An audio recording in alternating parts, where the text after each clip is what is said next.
नमो नमः सर्वेभ्यः भारतीभ्यः। अब बेटा आज मैं आप लोगों को ये बताने वाली हूँ कि हमें संस्कृत में ज़्यादा से ज़्यादा नंबर कैसे लेंगे, हमें कैसे पढ़ाई करनी है, किस तरीके से हम प्रश्नों के उत्तर लिखेंगे और प्रश्न किस प्रकार के आते हैं। संस्कृत में टोटल प्रश्न 18 से 20 के बीच में आते हैं। 18 से 20 प्रश्नों को किस तरह से याद करना है और किस तरह से उनको समझ के लिखना है। पहला प्रश्न जो आता है बेटा वो आता है उचित विकल्प चुत्वा लिखत, मतलब आपको 4 ऑप्शन दिए रहेंगे हर प्रश्न में और उसमें से आपको एक करेक्ट लिखना है। तो पहला प्रश्न जो आएगा वो आएगा संधि। 4 संधि आएगी, 4 संधि के बाद एक अव्यय आएगा। तो संधि में भी अलग अलग वैरायटी होती है कि संधि कैसे आप बताओगे, संधि विच्छेद किया हुआ है, फिर उसको संधि को जुड़कर वो संधि का शब्द कैसे बनता है, 4 विकल्प है उसमें से आपको एक लिखना है। फिर आपको आएगा कि संधि का नाम दिया हुआ है और नीचे उदाहरण दिए हुए हैं, उनमें से उन उदाहरणों में से कौन सी संधि का उदाहरण आपको सही लग रहा है वो आपको एक चुनना है। उसी प्रकार फिर तीसरा होगा कि संधि के विभक्ति करके दिया हुआ है, संधियों की विभक्ति करके दी हुई है, उसमें से आपको संधि का नाम ढूंढ के लिखना है। तो इस तरह से संधि के 4 प्रश्न और एक अव्यय का प्रश्न आता है। बेटा अव्यय क्या होता है? अव्यय जो खर्च नहीं, व्यय यानी होता है खर्च करना और अव्यय का मतलब होता है खर्च नहीं करना।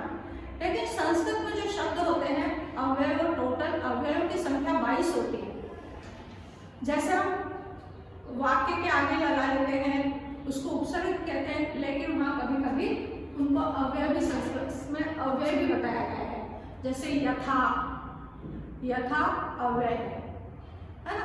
उसी प्रकार सु, कु, तो सुकन्या, सुपुत्र, कुकन्या, कुपुत्र, ये कु शब्द जो है अव्यय है। और अत्र, तत्र, सर्वत्र, अत्र यानी यहाँ, तत्र यानी वहां, सर्वत्र यानी सब जगह, कुत्र यानी कहाँ, तो ये शब्द भी अव्यय शब्द है। इदानीम, अधुना, सांप्रतम, अधुना यानी भी अब, सांप्रतम यानी भी अब, अधुना, सांप्रतम, ये दोनों शब्द अव्यय है। फिर आज, कल, परसों, संस्कृत में इनको कहते हैं अद्य, अद्य है आज, यह यानी कल और श्वः यानी कल आने वाला और यह यानी बीता हुआ कल। तो ये जो शब्द है ये भी अव्यय है। च अव्यय है। फिर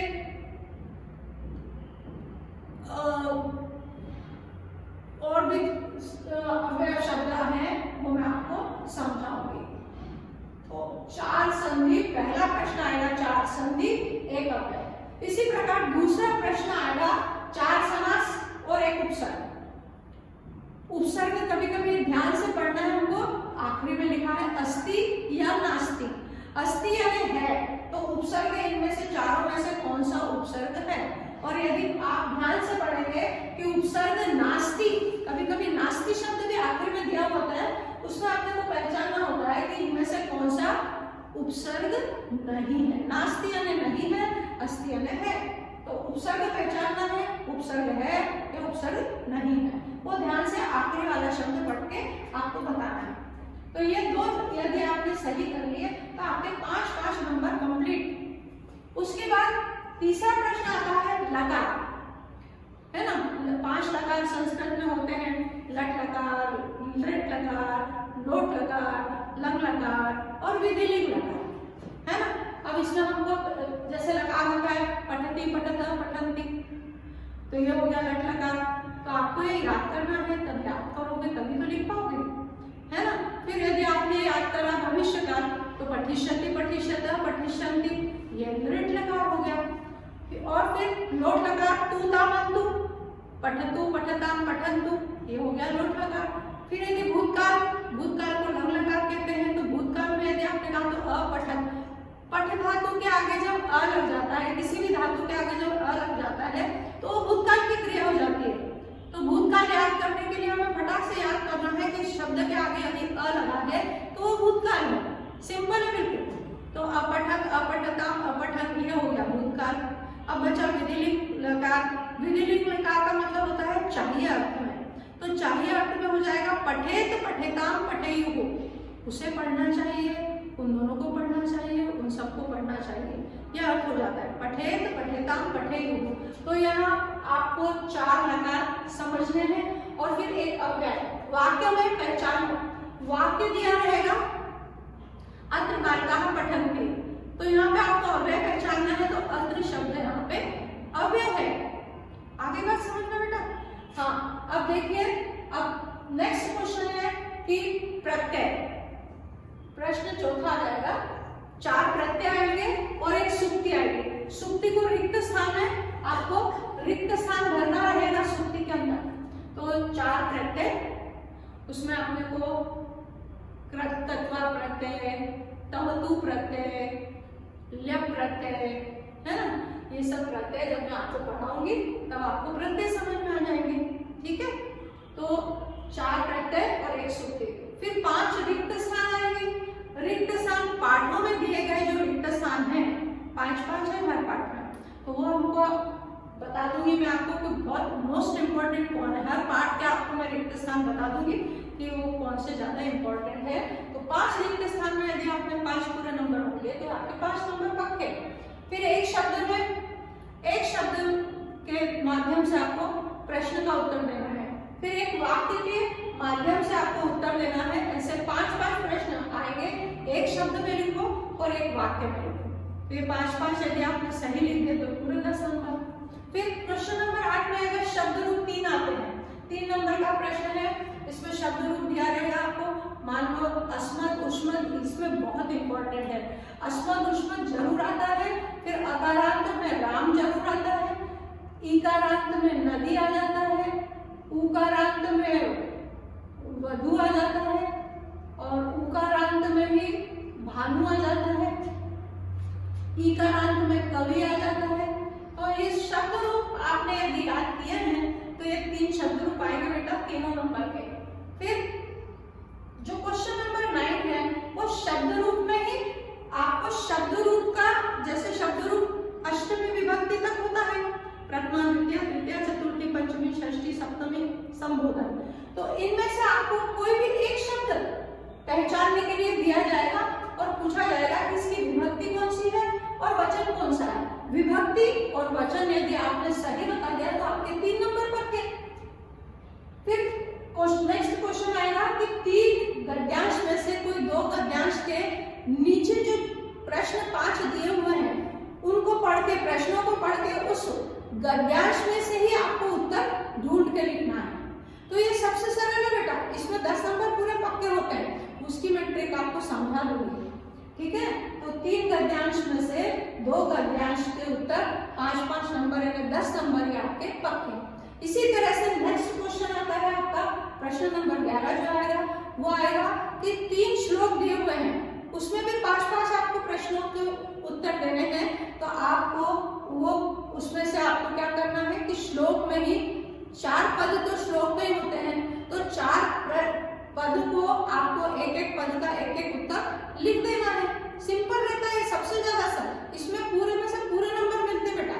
तो ये संस्कृत में श्लोक जो लिखा हुआ है उसके आपको पूरे 8 नंबर या 10 नंबर ये पूरे पक्के रहेंगे। तो आपको ये पूरा करना है ना। जो श्लोक हमें प्रश्न पत्र में दिया है उसके अलावा हमें 2 श्लोक अच्छी तरह से कंठस्थ करने हैं। तो एक श्लोक का हो गया है ना, श्लोक के बाद फिर आया है एक निबंध आ गया, निबंध भी आपने 10 नंबर का कंप्लीट कर लिया, तो वो निबंध के अपने नंबर पूरे पक्के। फिर 5 नंबर की हमारी एप्लीकेशन होती है, पत्र होता है, प्रार्थना पत्र, अवकाश के लिए प्रार्थना पत्र, तो ये 5 नंबर हमारे पक्के हो गए।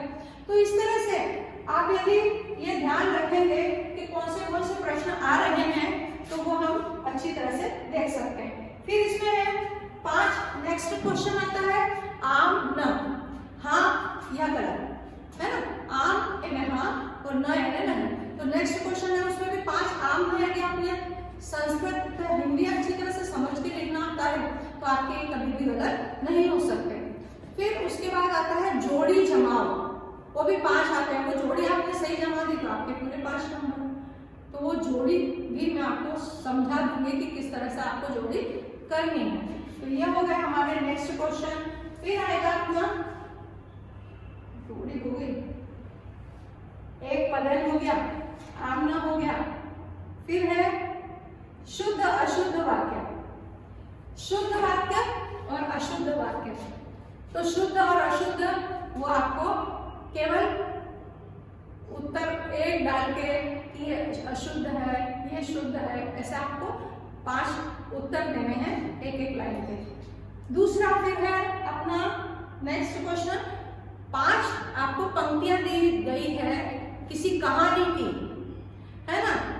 टोटल अपने 10वीं में 5 पाठों में ये ऐसे प्रश्न हैं, केवल 5 प्रश्न ऐसे हैं जिसमें से भी मैं बता दूंगी कि 2 इंपॉर्टेंट कौन से हैं। उनकी आपको क्रम याद रखना है कि वो गलत क्रम में दिए रहेंगे प्रश्न, उसको आपको उस कहानी को हमको सही ढंग से सही क्रम में लिखना है।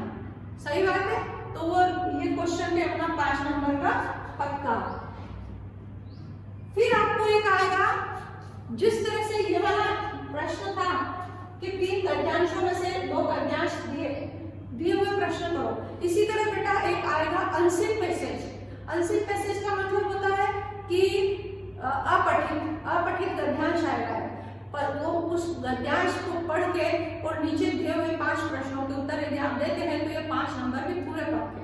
तो ये प्रश्न कभी छोड़ना मत, ये प्रश्न जरूर करना, क्योंकि बहुत सरल होता है। जैसा प्रश्न का आखिरी पूछा गया है तो उस प्रश्न को देखो कि वो वाली लाइन कहाँ अपनी बैठ रही है, और उस गद्यांश को 2-3 बार पढ़ो बेटा ध्यान से, और वो उसका उत्तर उसमें से हम ढूंढ के लिख सकते हैं। तो ये वाला प्रश्न 3 गद्यांशों में से 2 गद्यांश जरूर करो, 3 श्लोकों में से 2 श्लोक जरूर करो, ये 10 नंबर पूरे पक्के।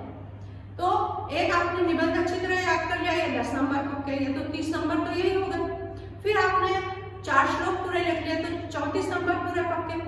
तो इस तरह से आप यदि ये रिक्त स्थान अपने करे, आम न सही करा, तो ये आपके पक्के। तो आपके 50 नंबर तो आपके कहीं नहीं गए संस्कृत में। प्रश्न कोई भी छोड़ना मत, सीरियल वाइज करना और ध्यान से पढ़कर करना। प्रश्न पहले ध्यान से पढ़ो, समझो और फिर लिखो।